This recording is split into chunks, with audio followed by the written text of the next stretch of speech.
അനന്തപുരി യാഗശാലയാകാൻ ഇനി ഒരു ദിനം മാത്രം ബാക്കി. പൊങ്കാലയ്ക്കുള്ള അവസാനവട്ട ഒരുക്കങ്ങളിലാണ് ആറ്റുകാൽ ദേവീസന്നിധി. ഏഴാം ഉത്സവ ദിവസമായ ഇന്ന് ആയിരക്കണക്കിന് ഭക്തരാണ് ദേവീസന്നിധിയിലേക്ക് എത്തിച്ചേർന്നത്.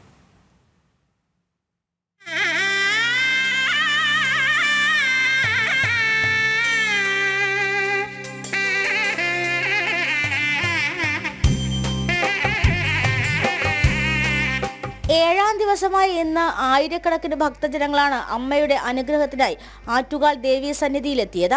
പുലർച്ചെ 5 മണി മുതൽ തന്നെ വൻ ഭക്തജനത്തിരക്കാണ് അനുഭവപ്പെടുന്നത്. മണിക്കൂറുകൾ കാത്തു നിൽക്കേണ്ടി വന്നാലും യാതൊരു അസൗകര്യമില്ല എന്നാണ് ദേവിയെ കാണാൻ എത്തിയവരുടെ പ്രതികരണം. ആദ്യമായിട്ടാണ് വരുന്നത്, പൊങ്കാല ഇടാൻ വന്നതാ. എത്ര സമയം? ഒരു അരമണിക്കൂറോളം. ബുദ്ധിമുട്ടും ഇല്ല ഇല്ല ഇല്ല. പൊങ്കാല അടുപ്പൊക്കെ പിടിച്ചായിരുന്നു? ഇല്ല, പിടിച്ചിട്ടില്ല.